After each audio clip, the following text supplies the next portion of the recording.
18 de junho. Começa agora o programa Hora e a Vez da Pequena Empresa.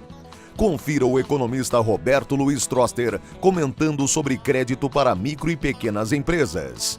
O advogado Marcos Bernardini alertando os empresários sobre benefícios a funcionários. E em nossa sala de visitas, o presidente do Simp, Joseph Cury, entrevista o vereador de São Paulo, Paulo Frange. Estamos no ar.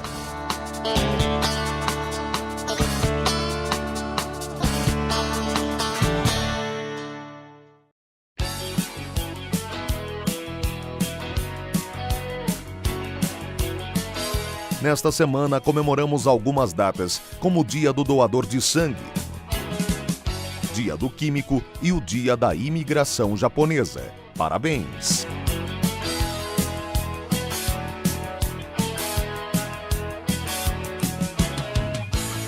Em votação no Senado, o projeto de lei que altera os limites para a opção da micro e da pequena empresa ao Simples Nacional, chamado Super Simples. Atualmente, em R$ 3.600.000 de faturamento por ano, esse limite previsto agora, segundo o voto da relatora, Marta Suplicy, ele vai para R$ 4.800.000 por ano. Além disso, esse projeto ele corrige uma distorção que é quando as empresas alteram a faixa de faturamento, havia um grande salto na carga tributária, pois as alíquotas também mudavam. Pelo projeto de lei agora em votação, esse salto ele fica um pouco mais ameno. Isso porque quando há alteração da faixa, vai haver um desconto padrão. A exemplo que nós temos na tabela do imposto de renda das pessoas físicas, você vai ter uma parcela a deduzir e assim esse desequilíbrio, esse salto não fica tão grande. Apesar da crítica de alguns que falam que essa alteração na Lei Geral da Micro e da Pequena Empresa, em particular no que diz respeito ao Super Simples, poderá gerar uma renúncia fiscal de até R$ 1.800.000.000 por ano, na verdade nós temos que ver a consequência, o efeito disso no todo. Num país em crise econômica, como nós estamos agora, a tendência natural de todos os governos é sempre estimular a produção, estimular o comércio, estimular a indústria.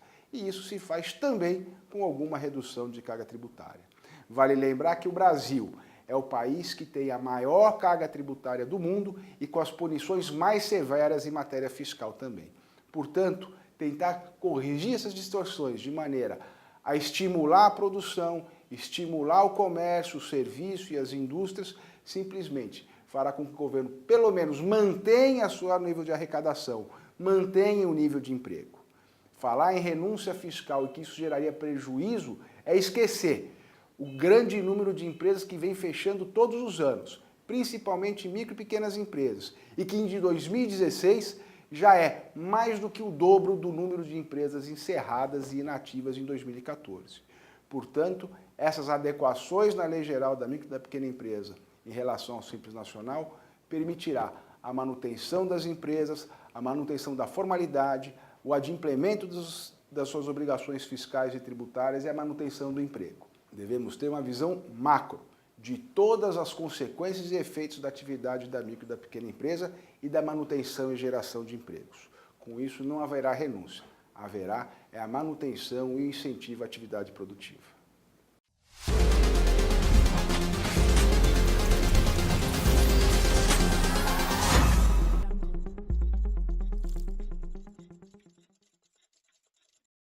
No dia 10 de junho, uma sessão solene na Assembleia Legislativa de São Paulo comemorou os 75 anos do Sindicato dos Comerciários de São Paulo. A sessão foi proposta pelo deputado estadual Davi Zaia. Além dele, também marcou presença o presidente do Sindicato e da União Geral dos Trabalhadores, Ricardo Patá.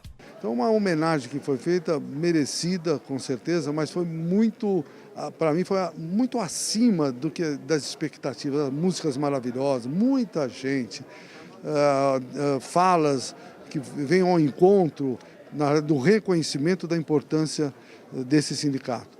E é fundamental, né, a relação do sindicato com a área empresarial. Nós temos muitas pequenas lojas, então tem o Simp é um sindicato patronal, que tem também essa percepção, essa vocação, tenho muito respeito lá pelo presidente e com certeza absoluta, certas homenagens não são apenas festividades, mas tem marco político, tem discussões que trazem à tona aquelas questões mais relevantes. No caso do comércio, ainda temos informalidade, precariedade.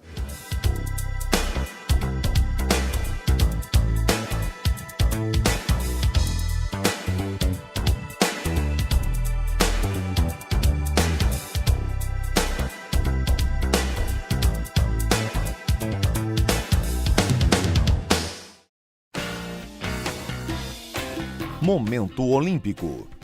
Nas cores azul, amarelo, preto, verde e vermelho, interligados sobre um fundo branco, os anéis olímpicos foram idealizados em 1913 pelo barão Pierre de Coubertin. Os anéis representam a união dos 5 continentes e pelo menos uma de suas 6 cores, incluída a branca, existe na bandeira de cada um dos países filiados ao COI. Essa, você sabia?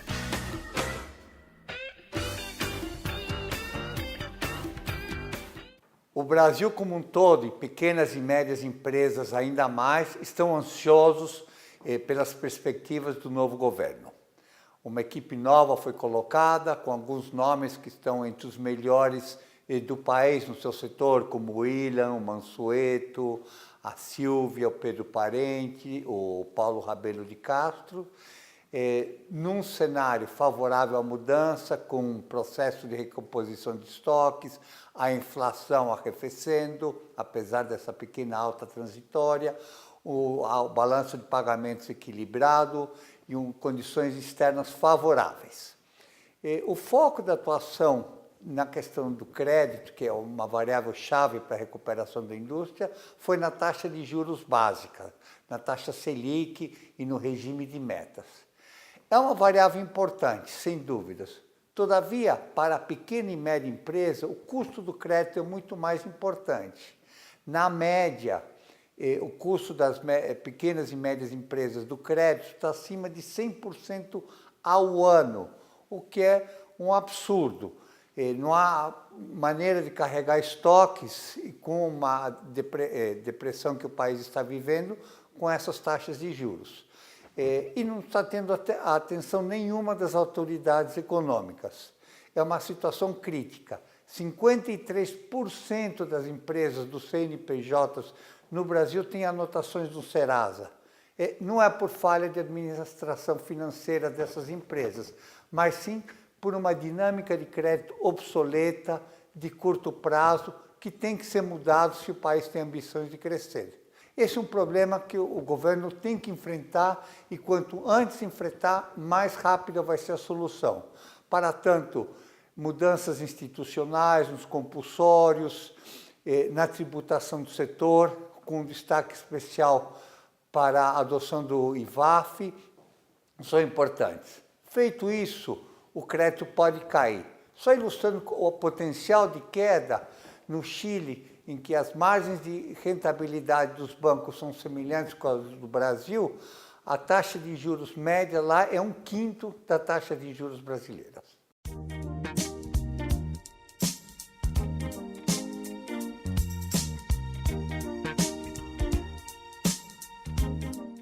No dia 13 de junho, no plenário JK da Assembleia Legislativa de São Paulo, o Secov, Sindicato da Habitação, comemorou 70 anos de atividades. Em 1946, a instituição dava seus primeiros passos na representação do mercado imobiliário. Seu presidente Flávio Amari diz o que esse acontecimento representa para o Secov. Quando a gente tiver um país e a gente quer contribuir na construção desse país melhor, um país melhor, mais justo, a gente vai ter também sim um mercado imobiliário mais forte que vai poder atender a demanda muito grande do déficit habitacional do nosso país e pessoas que precisam da moradia e a realização do sonho da casa própria. Por isso que é importante e fico muito honrado mais uma vez de ter podido estar na presidente numa homenagem tão importante feita pela deputada Maria Lúcia Amari nessa sessão solene da Assembleia Legislativa.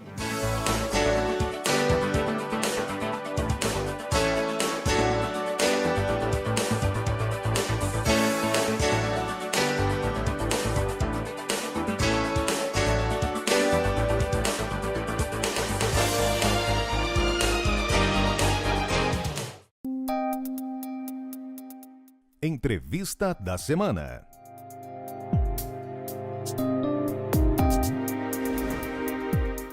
nosso convidado de hoje é o vereador Paulo Frange, ele que foi relator de toda a lei de zoneamento do município de São Paulo. É um prazer tê-lo conosco. Prazer é meu, Cury. Prazer enorme estar aqui. Muito obrigado.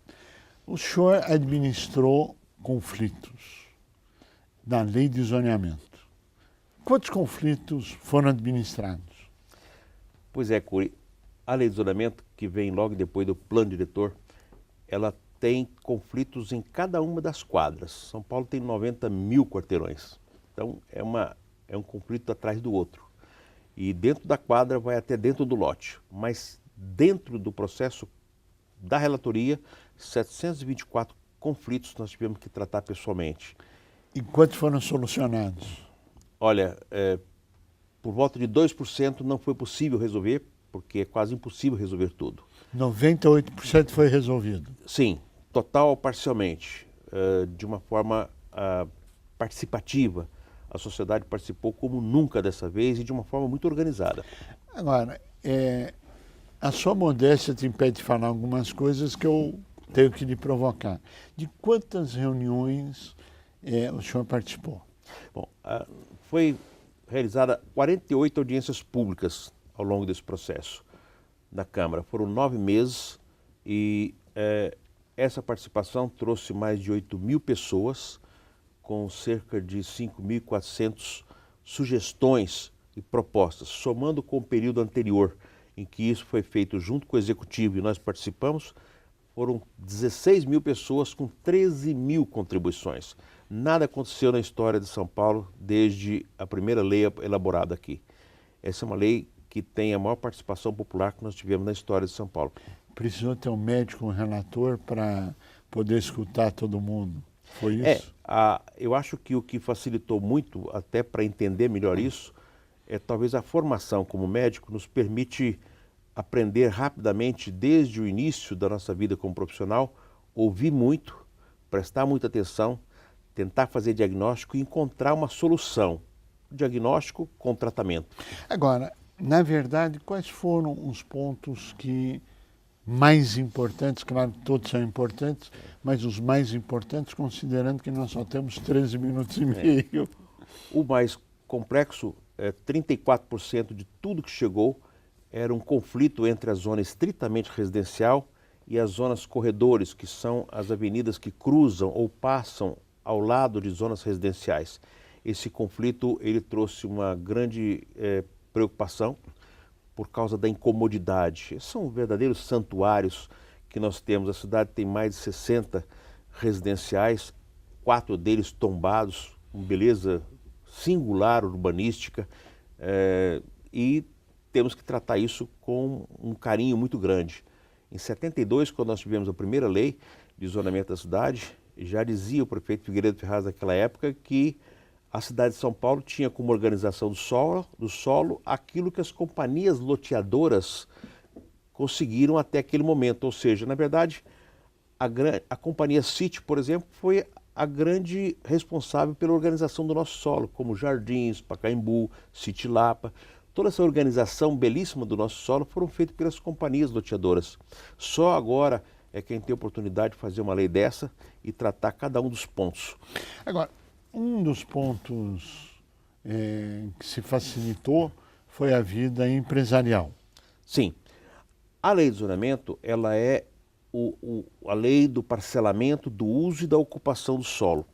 Mas ela é um instrumento poderosíssimo de desenvolvimento econômico. Quando a gente entende isso, é capaz de a gente promover mais atividades econômicas. Com isso, a cidade de São Paulo tornou a cidade com mais oportunidade de negócio.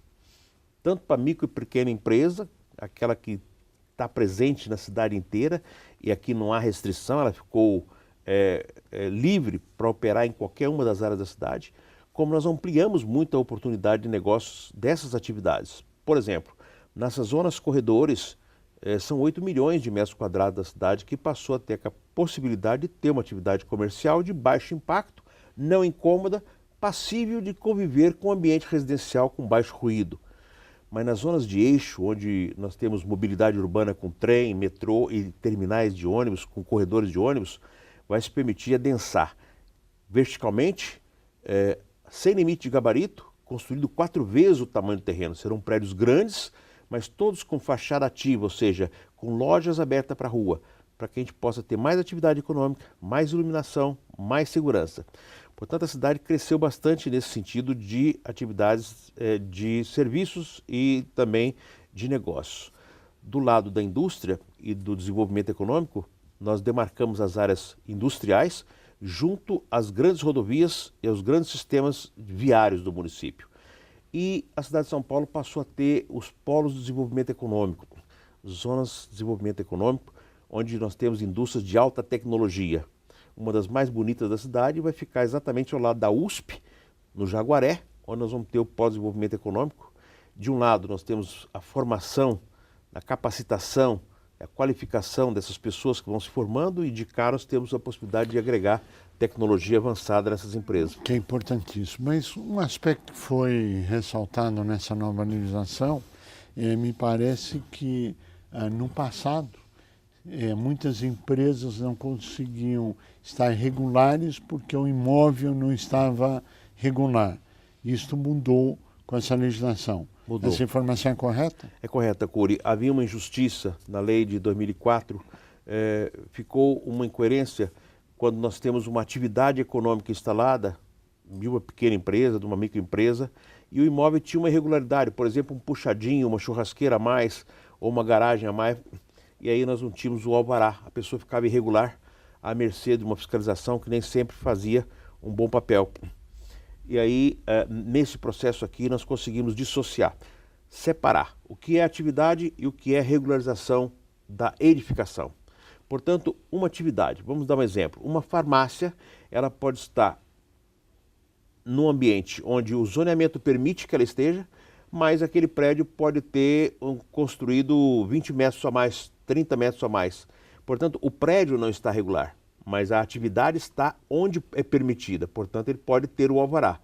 Essa regularização, ela vai acontecer num outro processo mais à frente na anistia, ou quando houver a regularização desse imóvel, desde que respeitar as condições de segurança e as condições sanitárias. Então, essa dissociação permite que hoje a gente jogue fora aquele conceito antigo. A cidade de São Paulo quase que toda é irregular. Por exemplo, indústrias. As indústrias pequenas, indústrias médias e indústrias grandes, estavam em ruas onde tinha menos de 12 metros. A lei anterior disse que tinha que ter 12 metros. Então, as indústrias que estavam aí estariam irregulares. Hoje elas estão aí e não têm alvará. Nós deixamos um artigo escrito que, independentemente da largura de via, ela pode se regularizar desde que ouvido a companhia de engenharia de tráfego. Por exemplo, se a rua é mais estreita, é só não permitir que seja de dupla mão e que estacione dos dois lados. A companhia de engenharia de tráfego tem inteligência suficiente para resolver esse problema. Tem mecanismos. E a indústria para solução. fica regular. Claro. Imagina, nós que é temos, importantíssimo. sem dúvida, sem dúvida. Agora, me parece que outra mudança que houve na legislação foi no aspecto da fiscalização, que a legislação federal dizia que ela tinha que ser orientadora, mas que no mundo real... É verdade. Há uma diferença entre o que tem na lei e o mundo real. E a fiscalização orientadora nós conseguimos trazer para a lei. Ela é muito nova, ela está na Lei Complementar 147 de 2014, logo agora há pouco. E ainda não está compreendida no Brasil. A gente sabe que existe muita tentativa de todos tentar explicar o que é isso.